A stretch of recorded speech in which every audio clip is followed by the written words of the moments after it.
Hello, everybody. How are we all doing? Here, take these off. Actually, I don't need them. I don't need them for things close up. I can't see anything further away now. But that gives it the kind of foggy, Halloween-y feel. Yes, Halloween tomorrow. I was hoping to get this finished before Halloween. It's not going to happen now, but, you know, that is life at the moment. Thank you for joining me for the next instalment of Harry Hardman versus Halloween. I need to warn you that we're not expecting trick-or-treaters here tomorrow because of you-know-what. We did buy some candy and sweeties in and lots of chocolate, and I have just gradually been eating it all because I think there's no point saving it for tomorrow. No one's going to knock on the door. So I've literally just eaten like half a tub of chocolate. So I've got like this massive sugar rush. So there's a good chance that in the next hour or so I am either going to get up and start dancing around or just throw up. Possibly both at the same time, which would be quite spectacular. But I'll try not to let that happen. But yeah, just to warn you, I am feeling a bit buzzy right now from eating so many chocolates and sweeties. Harry Hardman is an 11-year-old boy who loves Halloween. He was planning to go trick-or-treating in the most amazing Halloween costume ever that he's taken over a year to make.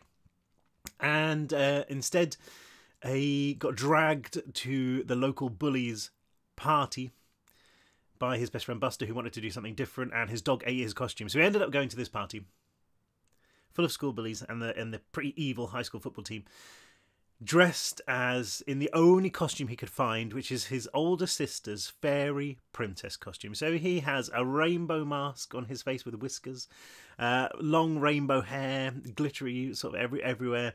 He's got a pair of wings on his back, and he's also got a magic wand, a little plastic magic wand.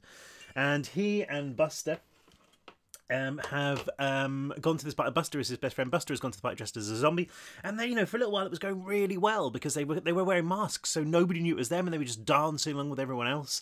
And then Harry went to the toilet, and he forgot to pull down his mask again when he came out. So Mike, the bully, and Jonah, his pretty evil older brother, started chasing them through the house, and they've just run into the bathroom. And while they're in the bathroom hiding,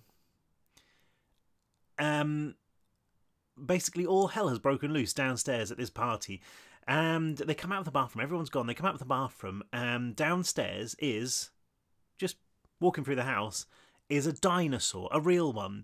And not only that, but there's a fog in the house, and other people seem to be turning into their costumes because Harry and Buster managed to climb out the bathroom window. This dinosaur is chasing them, and they climb up a drain pipe onto this flat roof of this house. And one thing they do see is somebody dressed as an astronaut just floating lazily into the sky. So they start to realise that something very strange is going on, and the football team are all dressed like wolves, and they've started to get some very strange yellow eyes going on. And Harry and Buster are just like, what? I don't get it. And I should also say, the very important point this is that Harry's dad was killed in the mines. Harry's dad was a miner. He was killed in the mines during a cave-in, and before Harry went out tonight, he kind of wished on the name of his dad to have a brilliant Halloween and a really scary Halloween. And yeah, it doesn't really look like his wish is coming true so far. It's certainly not a very fun Halloween so far. Okay, so Harry and Buster are on the roof. A wolf has just climbed onto the roof. It's all that chocolate. The roof with them. A wolf standing on its hind legs. I just gonna have a sip of tea. I suggest you do the same if you have a cup of tea with you. Oh, that's so nice. And yeah, this chapter is called This. Oh, and I should say, yeah, as well, Harry and Buster have literally just fallen off the roof, and it's quite high. This is going to hurt. There wasn't even time to think this is going to hurt. Gravity grabbed Harry and hurled him earthwards, the world just a blur as he hurtled to the concrete below. Then, a heartbeat before he splattered, he felt something tug against his back.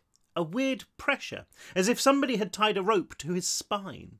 His fall slowed, and he dropped gracefully onto his feet.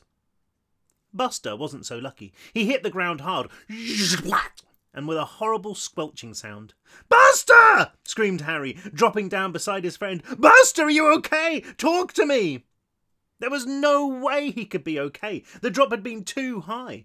And yet, to Harry's great surprise and relief, Buster lifted his head and stared right at him. His nose was squished to the side. But other than that, he looked remarkably okay. Even his zombie makeup was intact. "Ow," said Buster. "Ow," said Harry. "Is that all? You just fell like 30 feet.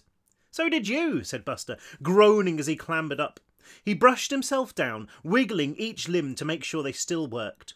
When he looked at Harry again, his nose was even wonkier. It looked as if it had been stuck on with glue. "What?" he said.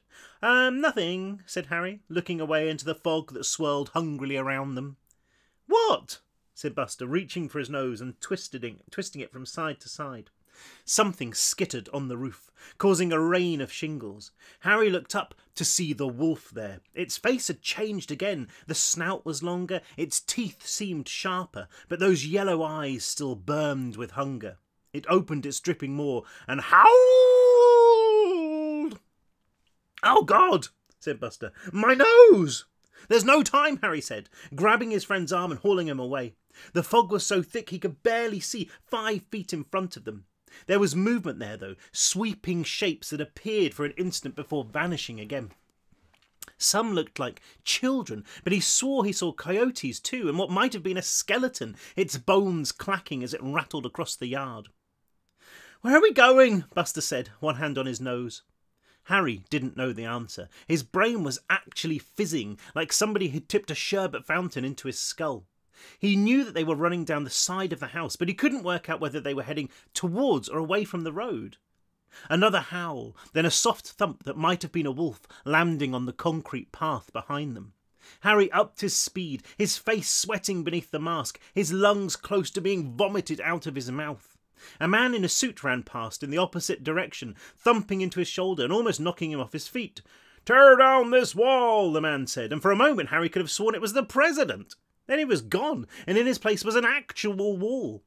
Harry slammed his hands against it, following it around and praying that he would see the gate up ahead. The wolf howled again, closer this time, close enough for Harry to hear the snort of its breaths as it hunted them. "Come on," he hissed, slapping the rough stone of the wall. "Come on!" There, emerging from the fog, a huge gate post, the iron gate still open. He ran for it, hoping that Buster was still behind him, but he was too scared to look back. The fog was even thicker here, like it meant to stop him from escaping, and he pushed blindly through it, his hands held out in front of him, crunching across gravel until he suddenly felt the reassuring, solid surface of the road beneath his boots. He skidded to a halt, turning back. The house was almost invisible, but he could make out the outline of it in the fog, sitting there like some dark, hulking beast. Something flew past over his head and he ducked, hearing a dry, wicked screech rise into the night. Where the hell was Buster? Harry was about to call his name when something burst from the gate, shrouded in fog. It was Buster and he was moving fast. "It's right behind me!" The wolf exploded from the night, on all fours now and moving fast. It pounced, soaring gracefully through the air, aiming for Buster. The T-Rex appeared from the side, bounding through the fog and colliding with the wolf. The wolf, both of them sprawling to the ground and vanishing into the fog. Buster screamed past Harry, and they sprinted down the road together, roars and howls and cackles chasing them into the dark. "There!" Buster shouted, pointing. Harry squinted, seeing a boxy shape on the side of the road. It took him a moment to work out that it was Buster's mum's Volvo, and his body seemed to soar with the relief of it. Literally soar, because for a moment he thought his feet came completely off the ground. Buster crashed into the bonnet, hammering it with his hands and squealing. The engine was idling quietly. "Mum!" If his mum was inside, she didn't respond. Buster fumbled his way around to the driver's door, wrenching it open. Harry ran to the passenger side, trying to suck in oxygen and tasting fumes. The inside of the car was pitch black and empty, or at least it looked empty, but when Buster stuck his head inside, a little black cat jumped nimbly onto the road. It licked its paw, staring up at Buster. Then another howl burned its way out from the house, and the cat leapt into the woods by the side of the road. Harry looked back. He couldn't see anything in the fog, but the wolf called out again, and this time a chorus of howls answered it. They seemed to be coming from a dozen different directions and closing in fast. "Get in the car!" said Harry. and Buster did as he was told, clambering into the driver's seat. By the time Harry had slid into the passenger seat, Buster was out again, though, running for the woods. "Buster!" he called after him. "Buster!" He was gone, drenched in darkness. Harry slammed his door shut and stared through the windscreen, the fog an impenetrable wall of darkness. He tried to remember which lever turned on the lights, managing to work the windshield wipers and the horn twice before they suddenly blazed on. The road was full of wolves, at least 5 of them, and more prowling through the mist. They were just meters away, their yellow eyes as bright as the headlamps, their hackles raised, their muzzles pulled back. The deep, pulsing sound of their growls was louder than the Volvo's engine.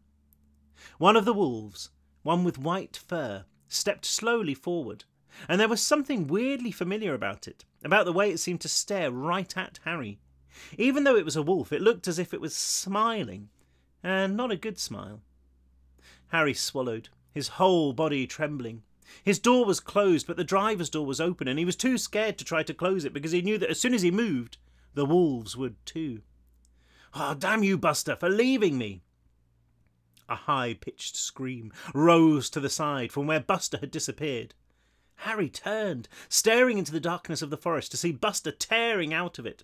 He threw himself back into the car and pulled the door shut behind him. "Fear makes me need to pee!" he wailed in explanation. The wolves moved as one, pouncing, the darker one landing on the Volvo's hood hard enough to rock the car. Another landed on the roof, caving it in. 2 gnashed and snapped at Harry's door, their breath misting the window, their claws shrieking down the metal. "Go!" Harry screamed. "I can't drive!" Buster screamed back, the Volvo roaring as he slammed his foot on the gas. Nothing was happening. The car rooted to the spot. Harry jabbed and poked the switches, the wipers smacking one wolf across the face. The others were just about chewing their way inside, 2 of them actually hurling themselves at the door to try to open it. "Go!" Harry screamed again, grabbing the transmission stick and wrenching it down. The car grumbled, shaking furiously, then suddenly lurched forward, hard enough to rock Harry's head off the seat. They accelerated up the street, shedding wolves as they went, the wall of the Carey house suddenly rising up before them. Harry and Buster grabbed the wheel together, wrenching it to the left. The car snapped sideways, skidding on the wet asphalt. Buster didn't take his foot off the gas, and the wheels burned, the car donutting wildly, the engine screaming. A wolf pounced onto the hood again, headbutting the windshield hard enough to crack the glass. Then the tyres found purchase, and they were moving, hurtling down the hill so fast Harry thought he'd left his guts behind him. He swiveled in his seat, looking back. The car's taillights threw the road into a hellish light, and in it he could see the wolves giving chase. But even they couldn't keep up, and by the time Buster steered them, screeching, around the first bend, they were just furry, yellow-eyed specks, drowning in the fog. He could still hear them, though, a serenade of desperate, famished cries that rose up over the car, over the drumming beat of his heart. He could hear them, and for a moment he thought he heard a word in their awful, impossible cry. Harry.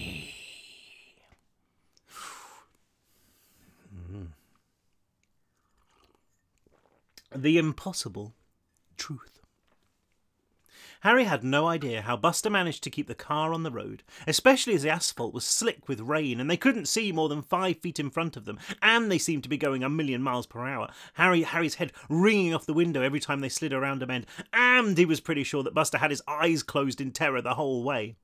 But somehow they made it down the hill, without hitting a tree or a person or flying off the side of the road in a screaming ball of fire. Only when they reached the edge of the forest, the town opening up in front of them, did Buster remember where the brakes were. The car shuddered and slid to a halt across both lanes, steam rising from the bonnet and mingling with the fog. Harry tried to peel his fingers from the seat, but they were locked tight with fear, and it took him a full 30 seconds to coax them free. "Well," said Buster, after a small eternity of silence. He picked his glasses up from where they'd fallen and slotted them back on his nose. "That escalated quickly." Harry nodded, then shook his head, then nodded again. He felt like his thoughts had scattered on the road behind him, lost forever. Buster was right. Just 20 minutes ago he'd been dancing away the night, not a care in the world. Now he was on the run from wolves and dinosaurs, not to mention Mike Carey and his brother. His whole body was trembling, his chattering teeth the loudest thing in the night. Even breathing was hard, and he tried to pull his mask up again, only to feel it resist. "Little help," he said. Buster leant over and grabbed his face, pulling. It was as if Buster was trying to rip off his actual skin, painful enough to make his eyes water. "Ow!" yelped Harry. "Not so hard!" "It's stuck," said Buster, frowning. He leant in a little closer, running his hands over the mask. The sensation of it was weirdly tickly, especially when Buster poked him in the cheek. "It's gone soft," he said, "like it's melted or something." He pulled down the sun visor and looked at himself in the mirror. There wasn't much light in the car, but the mask did look different, almost as if it had moulded itself to the contours of his face. He grabbed it, tugged, but it might as well have been glued on. Even the whiskers looked real. He tried the wig, but that too was stuck. Was that what had happened? Had Mike somehow filled them with superglue? Harry cried out as a sudden, sharp pain exploded above his left ear. "Ah!" He pulled away to see Buster's face right there, his teeth bared. "What are you doing?" Harry asked, massaging his scalp. "You bit me!" I didn't," said Buster, obviously just as confused as Harry was. He crashed back into the driver's seat, rubbing his lips. They were oozing even more than at the beginning of the night, great pendulous gobs of drool hanging over his chin. "I was just feeling hungry." The seed of panic was growing quickly, a beanstalk that pushed against Harry's chest and climbed his throat. He opened the door, falling into the night, feeling like there was no air left in the world. "Hey, dude, it's okay," said Buster, his door squeaking as he followed Harry out. He ran around the car, one hand on Harry's arm. "Deep breaths, long ones, like through your nose or something. Breathe, just breathe." Harry did as he was told, the terror draining from him as the oxygen hit his lungs. He shook the multicoloured hair away from his eyes and leaned on the car until he felt normal again. Or at least as close to normal as it was possible to feel. "Thanks," he said, looking at his friend. Buster's nose was still horribly wonky, but it obviously wasn't causing him any pain. Buster grabbed it, squelching it in his fingers until it was straight. Well, straighter, at least. "What's going on?" Harry asked. "My guess," said Buster, wiping his hands on his pants, "is that we both fell asleep at your place, watching a movie, like a really gross one, after eating way too much popcorn, and this is like some kind of shared dream or something." He nodded decisively. "This isn't a dream, Buster," said Harry, tugging at the wig, pulling at his face. Even in the few minutes since he'd left the car, the mask had changed again, the hard edges fusing with his skin. Something else felt different too, something in his shoulders. He flexed his back, and Buster staggered away, his eyes as large as pickled eggs. "What was that?" Buster asked, his voice an octave higher than normal. "What?" said Harry, doing it again and hearing a noise like a sheet blowing in the wind. This time it was as if somebody had wrapped their arms around him and lifted him up. His sneakers actually peeling off the road. "That!" said Buster, pointing. "There! Your wings! They're moving!" Harry tried to look over his shoulder, succeeding only in turning in tight circles like a dog chasing its tail. He remembered the car, staring at his reflection and seeing the two wings flutter through his bomber jacket as he tensed them. It felt unbearably weird, and he rubbed his hands down his arms to chase away the goose flesh. "And what on earth is that?" Buster screeched, shrill enough to shatter glass. This time, he was pointing down the hill. Harry squinted into the night, seeing the lights of the town and the outlines of the building.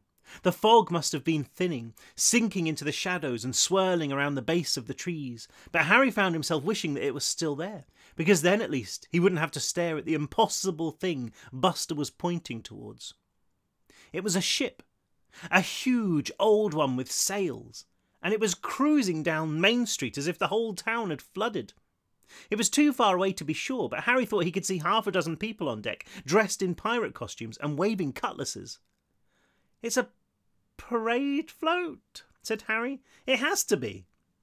An explosion ripped through the air, the shockwave rippling the trees. On the far side of town, a fireball rose into the night, and in the trembling glow of it, Harry saw shapes swoop and glide through the clouds, too big and too fast to be birds. "Firework," said Buster with a hopeful smile. The ship was turning slowly away from them, its masts tilting.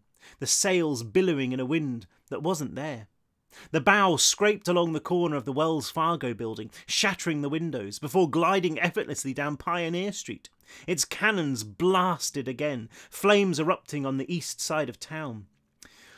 "OK," said Harry. "OK, let's think about this. There has to be an explanation." There was no reply, and when Harry looked up he saw that Buster had wandered away from the car. He was shuffling towards the tree line where a small deer was grazing at the undergrowth. Even from here, Harry could hear Buster's stomach grumbling. "Buster!" said Harry. The deer's ears pricked up, then it darted into the darkness between the trees. Buster groaned, frowning. "I was only going to eat a little bit of it," he said. "I'm starving." "There's no time," said Harry, trying to ignore the fact that his best friend was about to attack and possibly eat a deer. "We need to figure out what's going on, then figure out what the heck we're going to do." Buster limped back to the car, scratching at his cheek. When he pulled his fingers away, some of his skin came with it. "Gross," he said, shaking it to the floor. Buster, your face is falling off, and all you can say is gross," Harry said, swallowing in an attempt to stop his stomach from emptying itself. "Don't you think that's a little weird?" "I guess so," said Buster, shrugging. "No weirder than you having wings, like working wings. No weirder than a floating astronaut or talking wolves or a T-Rex bursting into Mike Carey's party." "T-Rex," said Harry, suddenly remembering. He paced along the street, his hands clenched in his long hair. "There was a T-Rex downstairs at Mike's, right? Dancing." "Well, I wouldn't call it dancing," said Buster. No, like before when the party started, there was somebody in a T-Rex costume. It was huge." "Yeah," said Buster, nodding. "Yeah, it was Josh Brightman. Cool costume. He got it from Barney's." "And the football team were dressed as wolves," Harry said. "Mike too." Buster nodded again, then suddenly caught on. "Wait, yeah, Celia Mitchell was an astronaut. I saw her without the helmet on when she was drinking punch. It must have been her we saw on the roof." "And the cops," said Harry, looking at the pirate ship as it demolished the walls of the post office. "They were all pirates. They decorated their squad cars and everything." Harry's head was spinning, as if it had come loose from his shoulders. "Buster, don't you see? Don't you see what's happening?" "Yeah," said Buster, shaking his head and frowning. "Like aliens have replaced everyone with weird creatures and..." He petered out, looking to Harry for an explanation. "Our costumes," he said. "We're turning into whatever we dressed up for Halloween as. Mike, Jonah, Joss, Celia, all of them are becoming Halloween monsters." "Oh, yeah," said Buster. "That's what I was going to say." Harry thought about it for a moment. Oh, wait, sorry. Buster thought about it for a moment. Then his face fell. Literally fell, as one ear dropped off and hit the floor. He gasped, snatching it up and trying to stick it back on. "I'm a zombie," he wailed. "I'm becoming a zombie." "That would explain why you were trying to eat me," said Harry. "And you," said Buster, giving up and sliding his ear into his pocket. His face wore an expression of profound misery. "You're a..." Harry found his reflection again, in the car window. He wasn't wearing a mask at all anymore. There was just his face, tattooed with bright pink glitter. Whiskers stretched out from his nose, tickled by the breeze. He flicked his rainbow-coloured hair back, feeling the weight of it in his scalp. The crown on his head felt solid and heavy, and it sparkled like it was worth $1,000,000. His wings twitched convulsively. "Oh my God," he said. "I've turned into a fairy." "No, you haven't," said Buster, and Harry almost felt a moment of hope before his friend finished. "You've turned into a fairy princess." The next chapter is called Harry Softboy, Fairy Princess.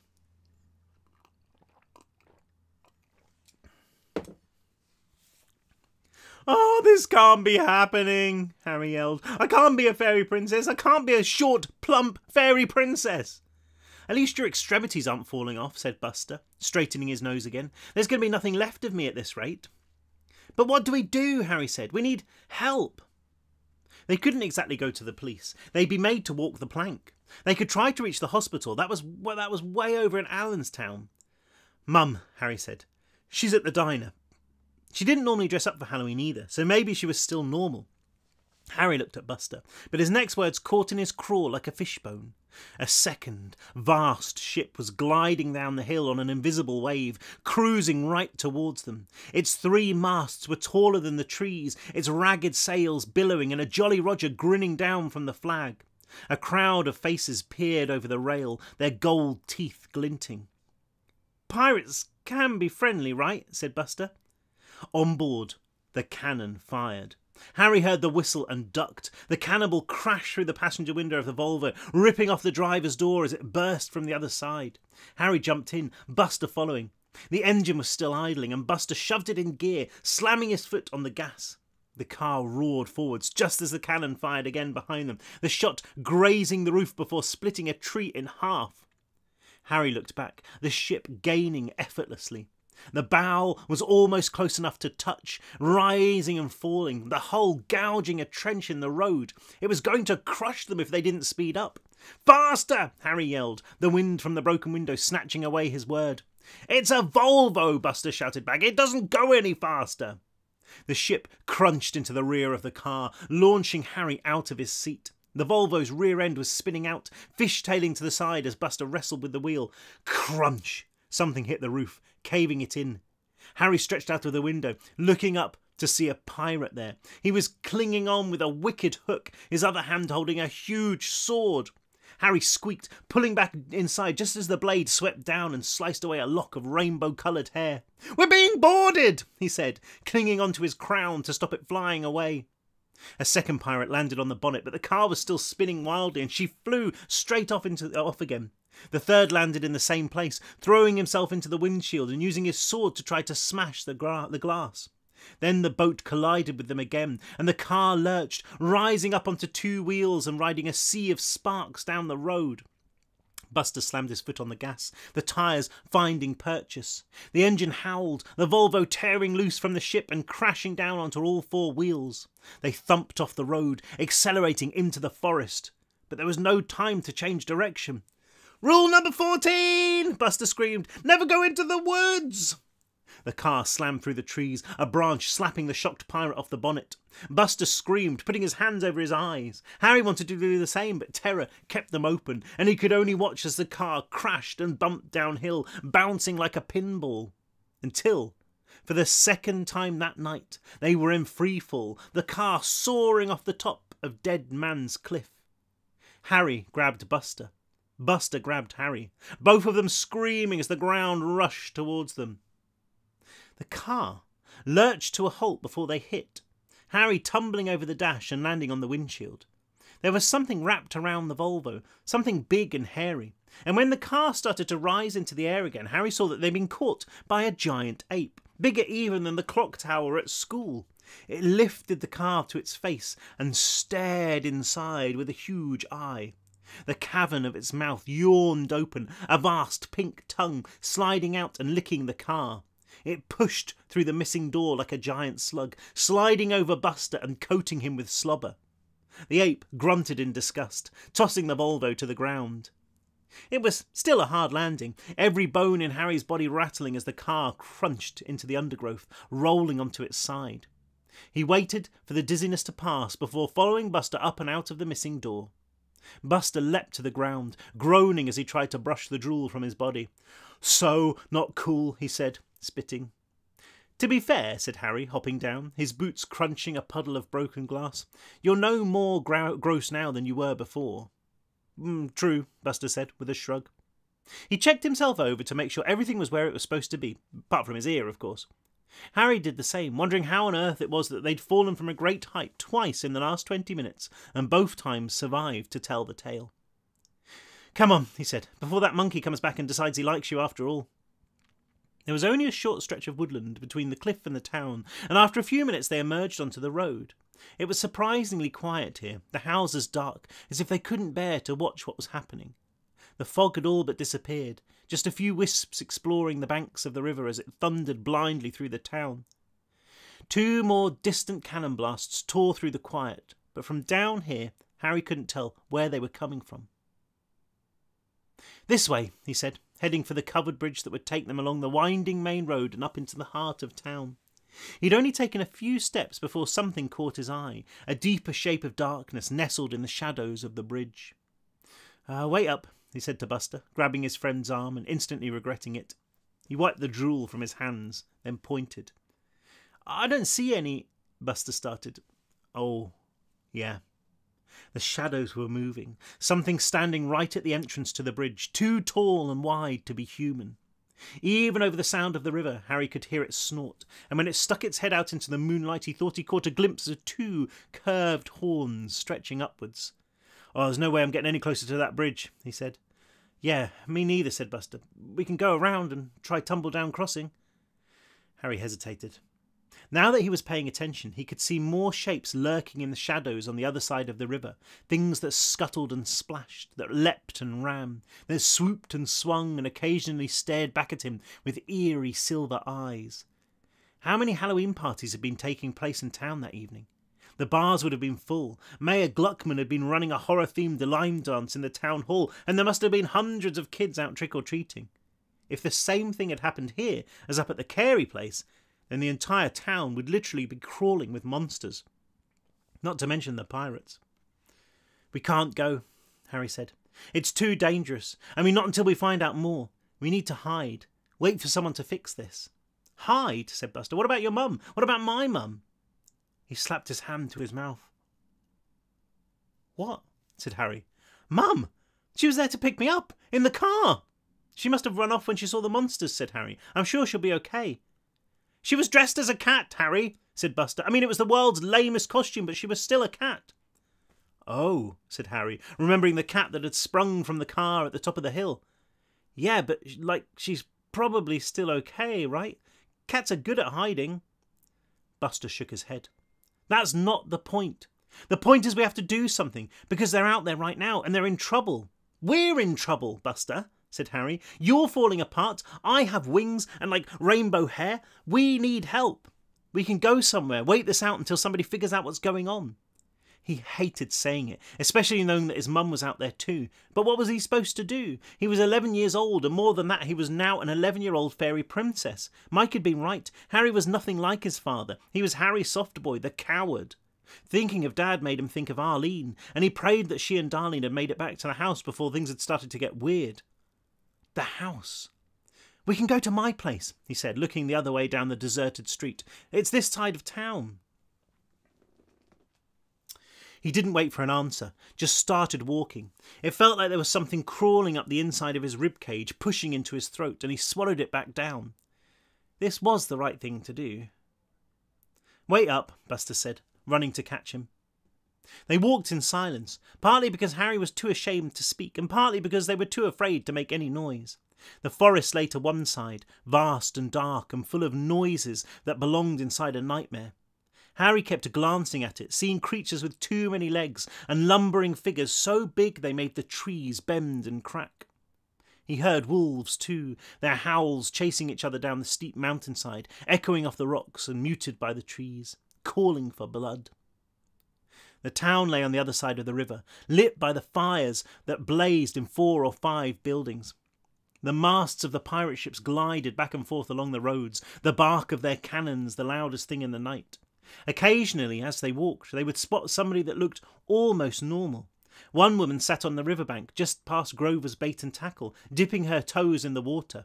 It was only as they passed her that Harry noticed she was halfway to becoming a mermaid, her legs fused together, her feet now a wide, iridescent fin. Somebody else drove past in a Buick just as the first patch houses appeared by the road, but Harry and Buster hid themselves behind the legs of the billboard there, just in case. It seemed an eternity later that they trudged into Harry's street. A few of the houses here had lights in their windows, but there was nobody about, and Harry ran the last few yards. He skipped up the steps, wrenching open the screen door.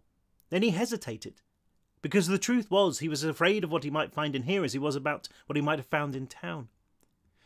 Go on, said Buster, another piece of skin peeling away from his brow. He plastered it back on, doing his best to smile. How bad can it be? Bad, thought Harry. Really, really bad. With a shuddering breath, he turned the handle and opened the door. My iPad is on 5%. I will try and get for another couple of chapters before it's really old, this one as well. So it may cut out, and I apologise if it does. Okay. This doesn't bode well. Hell House. The first thing Harry noticed was how quiet it was. His house was never quiet. Charlene and Marlene were either screeching along to music or screeching at each other, often both at the same time. The TV was always on, the washing machine too, and when Mum wasn't working, she spent her time yelling at everyone to do their chores. You could usually hear Dizzy barking too, especially when he heard the front door open. Now, though, there was just the sound of Harry's own rapid, frightened breaths, and the creak of the steps as Buster walked up behind him. The house just sat there, like it was holding its breath, like it was waiting for something. For some reason, Harry felt like he was walking into a giant mousetrap, and it made his skin feel electric. The lights were off, and he fumbled for the switch.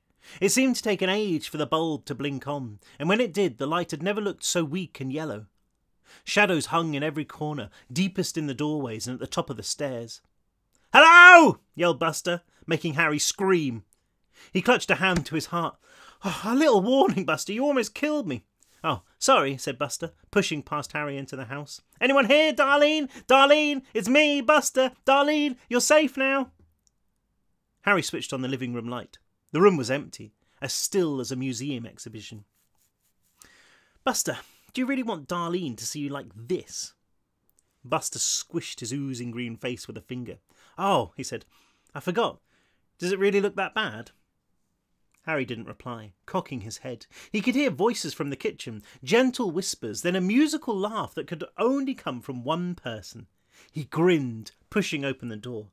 The moment he did, a series of soft pops echoed across the room, 3 bright flashes, almost like a camera, going off in his face. He stumbled blindly, blinking away the light, colliding with the table hard enough to rattle everything on top. "Arlene?" he said.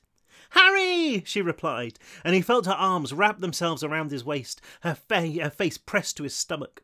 By the time she let go, he could see again, and he was surprised to find that the room was empty. "Who were you talking to?" he asked. "I heard voices." "My new friends," she said, grinning. She pushed her clairvoyance headcloth out of her eyes, the charms jingling as she looked around. Her smile sank into a frown. "Oh, they've gone. You scared them." She looked back at him, studying his face. "You look very pretty," she said. "I like your whiskers." "And his wings work," said Buster as he walked into the room. He opened the fridge, rummaging around inside and emerging again with a pack of ham. Harry watched, disgusted, as his friend chowed down like he hadn't eaten in a month. "That's so cool," said Arlene, walking past Harry so that she could look at his back. "Show me." "There's no time," said Harry. "Show me," Arlene demanded, and Harry sighed. He flexed, feeling the brand new muscles beneath his shoulders contract. His wings buzzed like a bumblebee's, and once again his feet rose off the floor, just for a moment, before he landed. Arlene clapped. "That's amazing! I can't believe you're a real fairy!" "Fairy princess," said Buster, spraying pieces of raw sausage. "Where is everyone?" Harry asked. "Where's Mum?" "I don't know," said Arlene. "I wish she was here." "What about Darlene?" asked Buster. Arlene's face fell. She chewed her lip, refusing to look Harry in the eye. "What?" he asked. "Where is she?" "She made me promise I wouldn't say anything," Arlene said. "She doesn't want anyone to see her." "Look, this is important, Arlie," said Harry, taking his sister's shoulders and waiting for her to look at him. "Bad things are happening. I need to speak to her." "Oh, she's upstairs," said Arlene. "In our room." Harry ran from the kitchen, hearing Arlene right behind him. "Be careful, she's grumpy." "When isn't she grumpy?" Harry yelled back. He clattered up the stairs, switching on the landing light. The door to Darlene and Arlene's room was shut, and when he reached for the handle, he was surprised to find it covered in something sticky. He opened the door a crack, only for it to slam back, knocking him away. "Ow!" he yelped. "Darlene, it's me, Harry." "Go away!" she called back. "No, I need you. Something bad is happening." "Duh!" came the voice from inside. "You think?" "It's happened to Harry too," said Arlene as she reached the top of the steps. "I told you it wasn't just you. Buster too. He's disgusting." Buster was climbing the steps too, when he thrust his bottom lip out. "Hey," he said. "He's more disgusting than usual?" asked Darlene. "Hey!" "Dee," Harry said, "whatever's happened, I can promise you it's not the weirdest thing we've seen tonight. Just open the door, please." Silence. Harry grabbed the handle again and eased the door open. It was pitch black inside, and when his eyes adjusted to the gloom, he saw that there was nobody there. "Darlene," he said, walking in. Something big moved above him, scuttling over the darkness of the ceiling. Harry sprang back, shivering as he made out a lumpy body covered in hair and 8 long, jointed legs. His skin crawled so hard he thought he was about to shed it. "Oh, God." "I told you," Darlene said. "Don't look at me." "Wait," Harry said, holding up his hands. "It's not that bad, honestly. You look fine." Darlene obviously didn't notice Harry's lie, because she glided down from the ceiling on a web of silk. She was the height of a large dog, but 3 times as wide, her legs knocking into the bed and the chest of drawers as she navigated the small room. The closer she came to the door, the clearer her face became. Thankfully, she still looked like Darlene from the neck up, although now she had 8 eyes on her forehead that winked and blinked at Harry. "You look absolutely fine," he squeaked. "I wouldn't even know anything had happened." "Oh, shut up," she said, crawling out of the door. Arlene squealed, then giggled, and Harry had to ignore the urge to start whacking Darlene with a broom. Even though he knew it was his sister, there was something about a giant, hairy, human-faced tarantula crawling past his legs that made him want to set the whole house on fire. "What happened?" Harry asked. Darlene stopped in the middle of the landing, her body rotating as she looked at Harry, then at Buster. "I thought you said it was more disgusting than usual," she said. "Hey!" Buster protested, another piece of skin peeling away from his cheek. "We were trick-or-treating up by the Myers place," Darlene said. "I didn't want to stay out long because of the fog. It was weird, so thick, and I could have sworn I saw lights in it." Harry and Buster looked at each other. The fog. "It covered the whole town," Darlene said, "and I don't know what was in it, but it made my skin so itchy." "She told me we had to go back in case it was some kind of chemical leak," said Arlene. "But it was cool because I had a ton of candy." "Candy?" said Buster. "Where?" "So we started to head back home," said Darlene, "and I started growing, legs and eyes," said Arlene. She thought they were spots, until they opened and I could see all around me. Ugh, Darlene shuddered. "I ran up here, and by the time I'd shut the door behind me, I was this." "I think you look nice still," said Buster. "The extra eyes suit you." "Oh, shut up, Buster," said Darlene. "Harry, what's happening?" "I don't know," he replied, "but it's everywhere. The whole town.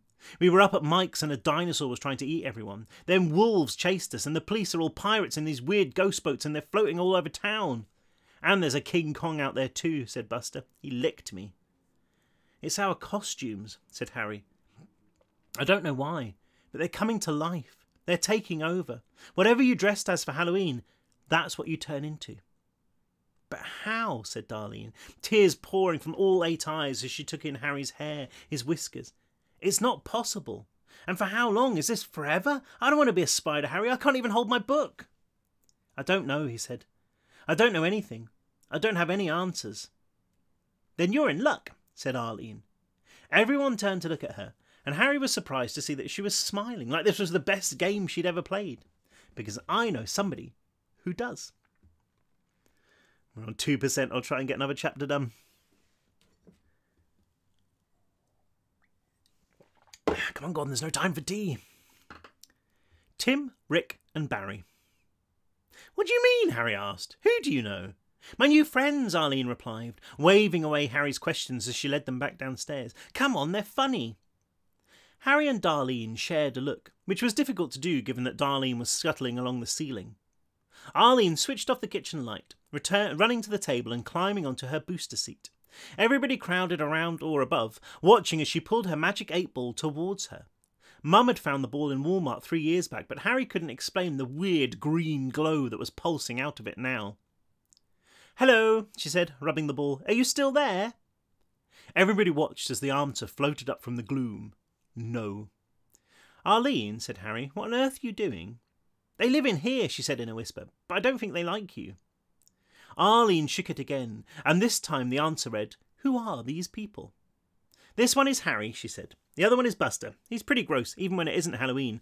"Hey!" Buster said, chewing something else he'd liberated from the fridge. "They're nice, really, even if they are a bit annoying. Harry always helps me with my homework. Buster just wants to marry Darlene. It's cool. You can say hello." "I'm really sorry, Arlie," said Harry, "but this is serious. There's no time for games." "Games?" said a voice that seemed to come from nowhere, a deep, booming tenor with what might have been an English accent.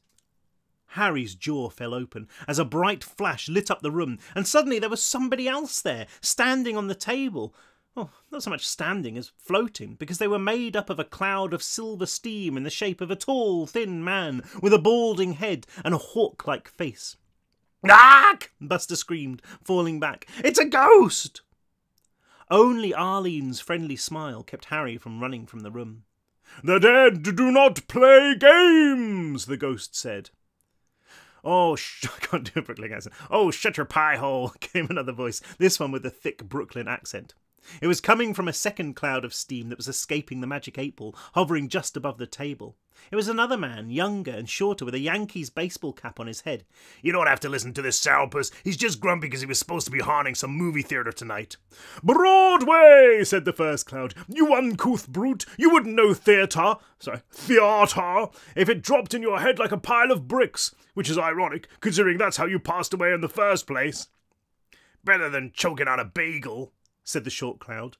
"A crumpet, thank you very much," said the bald cloud. "The finest of English crumpets, served in the Savoy."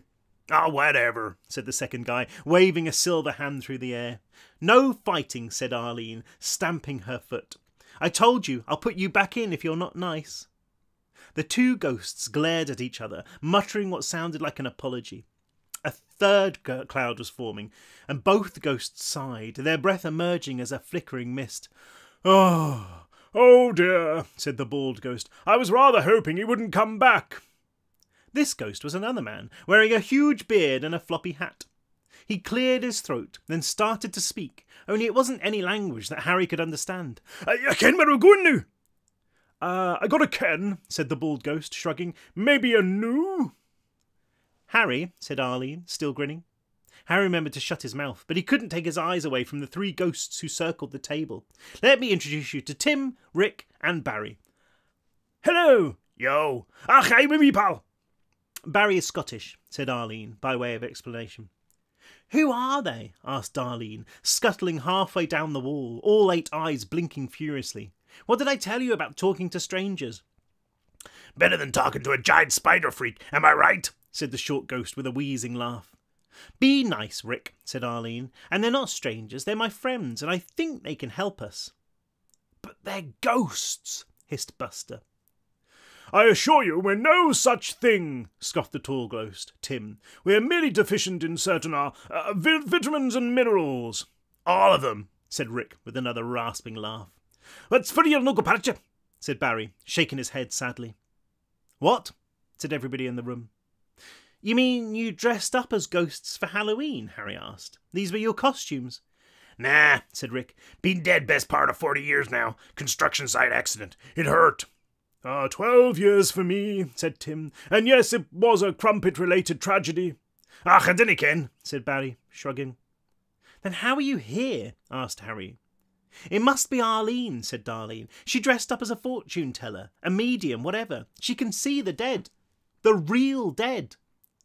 "Tell them," said Arlene. "Tell them what you told me." "Well, it's not like we're experts or anything," said Tim, scratching his long nose, his hand passing through his head. "We can only tell you what we've seen." "Which ain't much," said Rick, "given that we're dead and all." "But it would seem that, as you may have guessed, given your current predicament, something is bringing your Halloween costumes to life." There was an awkward silence. "Yes," said Darlene, "we guessed that much." "Not that," said Arlene. "Tell him the other thing." The three ghosts looked at each other, and it almost seemed as though they were afraid. Which was ridiculous, wasn't it, Harry thought, because surely nothing could hurt a ghost. The room was utterly silent, everybody waiting to hear what the three dead men were about to say. Tim cleared his throat, speaking softly. "This town has fallen under a terrible evil," he said. "Not a single soul has been left untouched by its foul touch." "Apart from anyone who wasn't dressed up for Halloween," blurted out Rick. "Yes," said Tim, obviously irritated. "Apart from them, but anyone who set foot into the night wearing a costume has become the thing they were dressed as." "Aye," said Barry, nodding. "Scunner." "But how?" asked Darlene. "It's not possible." "Dark magic," said Tim. "Old magic. That's what the dead are saying anyway, and the dead know all." "Do they know how to stop it?" asked Harry. No. Harry couldn't believe what he was hearing. None of it made any sense. "But it will stop?" he asked. "Like, once Halloween is over?" "You're off your head!" yelled Barry. "Our dear Scotsman is right," said Tim. "From what we've heard in the realm of the dead, if this magic isn't reversed tonight, then there's no going back. The town will be stuck like this forever." "Forever!" echoed Rick. "Then we wait," said Harry, "because the army has to be out there, right? The government, they can fix this." "Nobody is out there," said Tim, shaking his head. "Nobody is coming to help." "But," Harry stuttered, his mind full of white noise, "but there has to be something." The three ghosts looked like they were fading, more of the room visible through their shimmering bodies. "Well, there is one thing," said Tim. "But I wouldn't advise it," added Rick. "It's pretty dangerous." "You could perish horribly," said Tim, his voice quieter, as if Harry was listening to it on a badly tuned radio. "What is it?" said Harry. "You can take us out of the skeleton," said Barry. Could somebody other than Barry explain?" Buster said. "No offence." Somebody answered, but not from inside the room. A howl slid through the window, uncomfortably close. At first Harry thought it was Dizzy, but then Dizzy started barking, the kind of bark he reserved for strangers, or for other dogs. "Wolves," Harry said, looking through the glass. He could see the yard there, Dizzy out of his kennel and going wild in his pen. "How did they find us?" "Mike Carey knows where you live," said Buster. "Oh, yeah." Harry turned back to the ghosts. They were almost invisible now, just the faintest of outlines. "Please, tell us what we need to do." "You have to find him," said Tim. "He's the only one who can stop this." "Find who?" said Harry, leaning over the table and trying to see the ghosts. There was a flash of light and a crunch of broken glass as Tim popped away, sparks raining down from the air. "Him," said Rick. "You'll know him when you see him." Rick vanished with another gunshot pop, like a firework detonating over the table.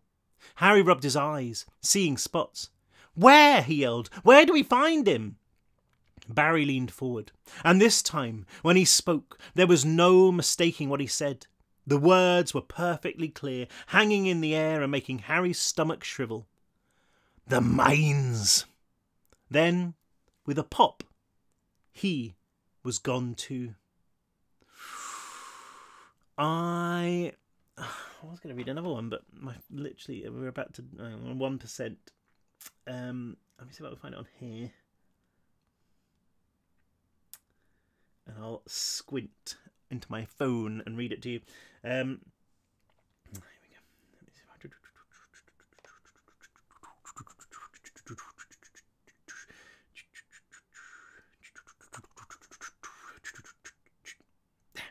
Okay, I can barely see this. Okay. I have to put my glasses back on. Okay, no, I've lost them. Anyway, I'll just read one more chapter. My kids might come back as well, so I apologise in advance for the noise. Oh, got the heating on, it's really hot. Okay. Far from the tree. The kitchen fell into darkness, and Harry fell right along with it, which was fine with him because all he wanted to do was sink into the ground and forget that any of this was happening. Only now, in the silence and stillness of his house, did he notice how much pain he was in, every muscle aching from the climbing and running and screaming. His head was pounding, and his face itched maddeningly. It was too much to deal with, too much to take in. But here, in the dark, in the quiet, it didn't have to be his problem. Then somebody flicked the switch, the kitchen lights blazed on, and everybody started talking at once. "Who were those men?" said Darlene, at the same time that Arlene said, "I told you they knew what was happening," at the same time that Buster said, "Does your mum keep any meat in the freezer? I'm starving." Harry walked to the sink and stared out of the window, trying to tune out their voices. What are the ghosts? "No, Harry, they can't be ghosts. That's impossible." What had they said? A dark magic. No such thing, Harry. Use your head. A dark magic had fallen on the town, one that made everybody's costumes come to life. No. He would not believe it. These things couldn't actually happen. There had to be another explanation. A TV show playing a prank on the town. Or maybe Darlene had been right and there really was a gas leak from some secret government experimental bunker in the hills. He was probably lying on the floor of the bathroom at Mike's house, hallucinating the craziest Halloween ever. But was he hallucinating the howls from outside as well? There were more of them now, and closer. Harry tried to see what was happening out there in the yard, but with the lights on in the kitchen, all he could make out was his own reflection, his rainbow hair swishing, his crown glinting, his whiskers trembling, his eyes big and wet. There was nothing of his father in him now. "Harry," somebody said, and he realised he'd been asked a question. He turned back to the kitchen to find everybody looking at him. "I said, what should we do?" asked Darlene. "I'm scared." "Me too, Arlie," he said. "But there's nothing we can do. We just have to wait." "I've got some good jokes to pass the time," said Buster, "until somebody helps us." "The ghost said there was nobody coming to help," said Darlene, her feet tapping out a rhythm on the linoleum. "What do they know?" said Harry. "They're just... they're dead, which is what we'll be if we leave this house." "What do you think they meant?" asked Darlene. "The mimes? The one in town? And who were they talking about?" "I don't know," said Harry, folding his arms across his chest. "And I don't care." "Come on, bro," she said. "This is your idea of heaven, isn't it? I thought you'd have, wished for this kind of stuff." Darlene had a point. If somebody had told Harry this morning that Halloween was going to come to life and that the town would be full of real monsters, he would have been the happiest guy on the planet. But that was back when he was Dr. Slasher von Zompire Wolfenroboterstein, the slayer of utmost terror and doom. There were still pieces of his original creation scattered all over the table and floor. This wouldn't have been anywhere near as bad if he'd been wearing his original costume. The slasher had pretty much every horror movie power ever, not to mention an Astro-Destructoid combat suit that could have reduced a pack of wolves to fluff in seconds. It just wasn't fair. "There's nothing we can do," Harry said again. "You can do what you like, but I'm staying right here." "Wow," said Darlene, eyeballing him. "My hero." "The adults can handle it," he said. "It's their job. We can wait for Mum to come home. She'll know what to do." Darlene sighed, but it was Arlene who spoke. "Mum dressed up this year. She went to work with tiger face paint on. I helped her and she looked really cool." Her little face fell. "But I guess she's a tiger now." Harry's heart seemed to explode like a supernova and he shivered in the sudden rush of cold. He looked at Buster, but his friend was standing on the other side of the table with his eyes vacant and his mouth open, leaking drool. How much longer before Buster was gone? Before he was lost inside his own body and all he could think about was eating brains? How long before Darlene forgot she was human? Before Arlene lost her mind from talking to ghosts? How long before he had to spend the rest of his life as a fairy princess? "Just give me a moment," he said, pushing past Darlene and walking through the door into the backyard. Now that the fog had gone, the air seemed to have grown colder, the night so dark it was as if somebody had switched off the sky. He opened Dizzy's pen and gave the dog a cuddle, managing a smile as a big, warm tongue slid across his face. "Easy, Diz, easy, boy. What do you think, eh?" "Ruff!" Dizzy answered with an ear-shattering bark, following Harry... I hope you appreciate these sound effects. Following Harry into the shed.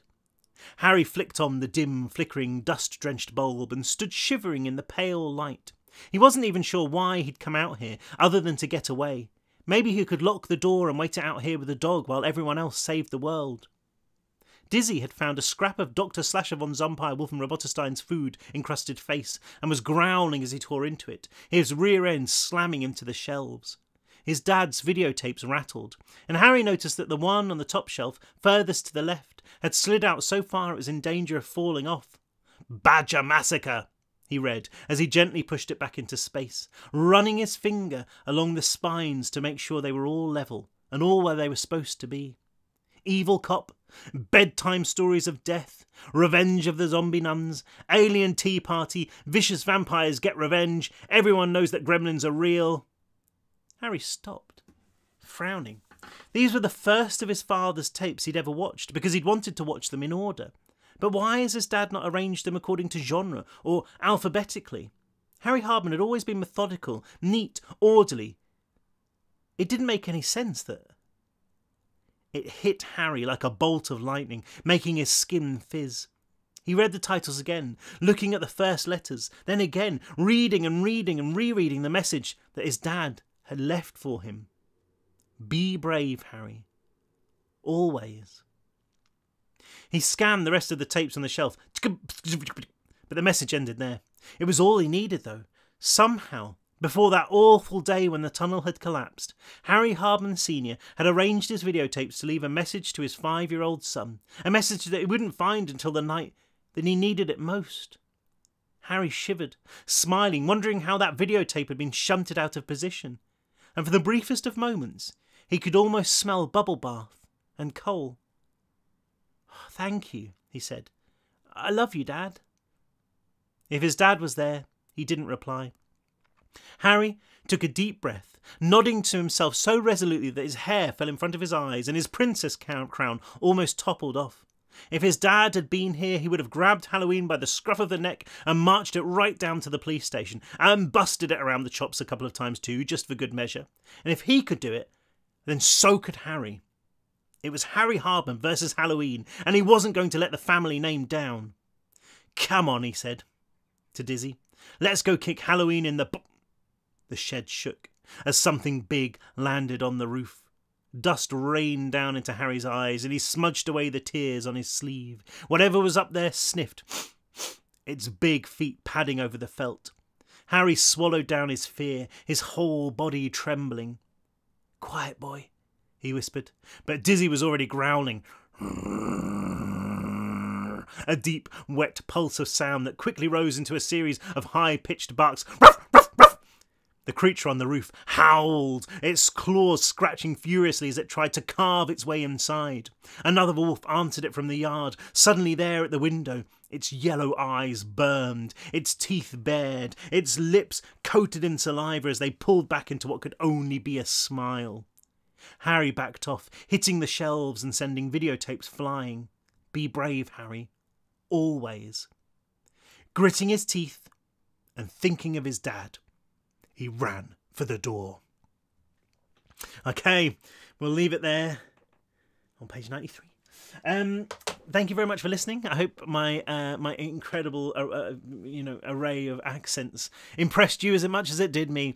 I'll be back tomorrow, hopefully Halloween. Yeah, I can't not do a reading on Halloween, can I? And there's only about 60 pages. Yeah, I'll hopefully finish it on Sunday, maybe Monday. But yeah, I hope you're enjoying it. It's just daft story, but it's fun. And yeah, we'll see you tomorrow. Happy Halloween for the morning. And yeah, look after yourselves. And if you do go trick-or-treating, be safe. Okay, bye.